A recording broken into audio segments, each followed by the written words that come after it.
Hai teman-teman, selamat datang di video kami. Dalam kesempatan kali ini, kami akan membahas mengenai defisiensi vitamin D. Apa itu defisiensi vitamin D? Yuk, kita sama-sama simak video berikut ini.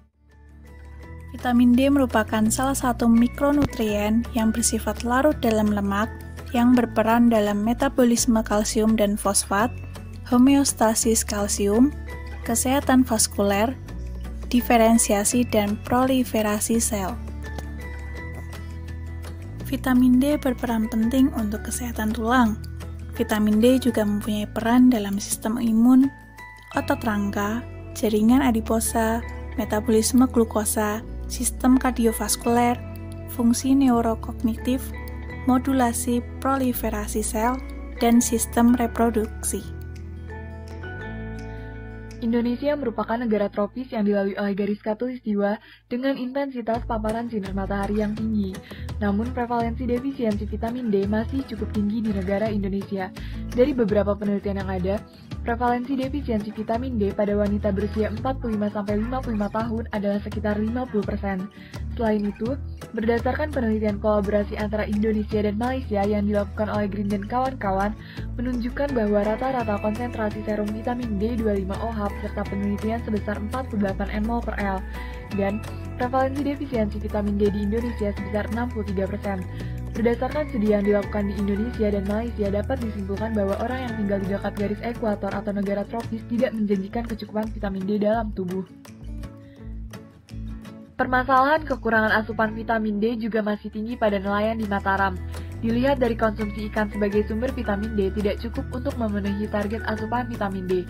Jumlah ikan yang dikonsumsi antara kelompok nelayan adalah 937 gram per minggu dengan jenis ikan terbanyak yang dikonsumsi adalah ikan tongkol. Maka kadar vitamin D kelompok nelayan diprediksi sebesar 23,6 nmol/L. Nilai ini masih di bawah kadar optimal 25OH di plasma, yaitu lebih dari sama dengan 50 nmol/L atau setara dengan 20 Ng/ml. Para nelayan dan bukan nelayan di Mataram terpapar sinar matahari pada jam 7-9 pagi dengan intensitas UVB yang rendah. Paparan sinar matahari pada pagi hari dan sore hari memiliki intensitas UVA yang besar dan UVB yang minimal. Waktu berjemur yang kurang optimal dan adanya kebiasaan menggunakan pakaian tertutup pada nelayan akan mempengaruhi produksi vitamin D endogen. Selanjutnya, faktor-faktor yang dapat menyebabkan defisiensi vitamin D. Yang pertama adalah kurangnya paparan sinar matahari atau ultraviolet B. Hal ini dapat disebabkan karena kurangnya aktivitas di luar ruangan, kemudian gaya hidup yang cenderung menghindari sinar matahari, penggunaan bahan pakaian yang sulit menyerap sinar matahari, atau kebiasaan menggunakan pakaian yang panjang, serta penggunaan pelindung tubuh seperti topi, payung, dan sunscreen atau sunblock. Faktor kedua adalah rendahnya asupan vitamin D. Rendahnya asupan makanan yang mengandung banyak vitamin D seperti ikan berlemak, susu, dan makanan yang difortifikasi, serta adanya kecenderungan untuk mengurangi bahan makanan tinggi lemak, pada akhirnya dapat mengakibatkan defisiensi vitamin D. Kemudian, faktor ketiga adalah warna kulit yang gelap. Hal ini dapat menyebabkan penyerapan cahaya matahari cukup banyak oleh dermis, sehingga proses perubahannya tidak maksimal karena terlalu banyak yang diabsorpsi dibanding yang dapat digunakan tubuh untuk melakukan proses perubahan. Defisiensi zat gizi mikro sebagai penyebab retardasi pertumbuhan telah menjadi perhatian terutama pada negara berkembang yang rata-rata berpenghasilan rendah. Beberapa zat mikro seperti vitamin D, kalsium, dan fosfor sangat penting perannya dalam pertumbuhan linear anak. Vitamin D sangat penting karena erat sekali fungsinya untuk kesehatan tulang yang berperan dalam meningkatkan penyerapan kalsium dan fosfor dalam usus halus, meningkatkan mobilisasi kalsium, meningkatkan fosfor tulang, meningkatkan mineralisasi tulang, dan menjaga konsentrasi kalsium dalam darah. Dengan tercukupinya vitamin D, maka pertumbuhan tulang anak, khususnya pertambahan tinggi badan anak, akan lebih optimal. Kurangnya konsumsi vitamin D mengakibatkan proses penyerapan kalsium dan fosfor terganggu, maka mineralisasi tulang akan terganggu pula yang akan berdampak pada proses pertumbuhan. Hal ini dapat menyebabkan terjadinya kependekan atau stunting. Asupan vitamin D tidak berpengaruh secara signifikan terhadap status gizi. Hasil penelitian menunjukkan konsumsi vitamin D yang kurang, namun banyak sampel yang status gizinya normal. Hal ini karena sumber vitamin D tidak hanya berasal dari makanan sumber vitamin D, namun juga dapat dibentuk di kulit dengan bantuan sinar matahari. Defisiensi vitamin D dapat mengakibatkan berbagai penyakit, antara lain adalah osteoporosis.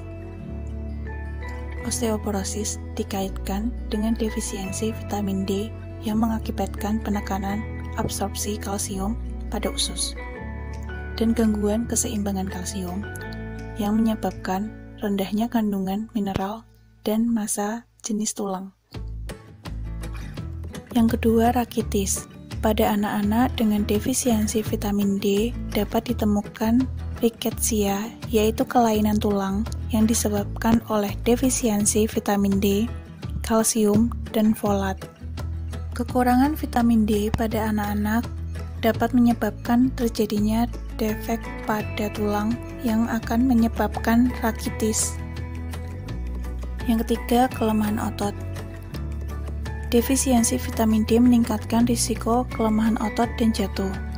Ketika seseorang mengalami defisiensi vitamin D, tubuh tidak dapat menyerap kalsium yang cukup dari makanan yang mengandung kalsium untuk memenuhi kebutuhan kalsium tubuh. Yang keempat, kanker atau keganasan. Kadar vitamin D dalam tubuh yang rendah berkontribusi langsung untuk meningkatkan risiko kanker. Keganasan yang paling sering dihubungkan dengan kerendahan kadar vitamin D dalam darah adalah kanker payudara, usus, dan prostat. Yang kelima, penyakit kardiovaskuler. Pajanan radiasi UVB pada pasien kardiovaskuler dengan tekanan darah tinggi dapat menyebabkan penurunan yang signifikan dibandingkan dengan terpajan radiasi UVA, di mana UVB akan mengawali sintesis vitamin D dalam tubuh. Yang keenam, diabetes mellitus.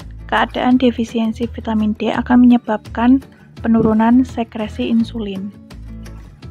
Upaya pencegahan defisiensi vitamin D dengan menjaga asupan vitamin D yaitu dengan cara yang pertama, mengoptimalkan paparan sinar ultraviolet dari matahari.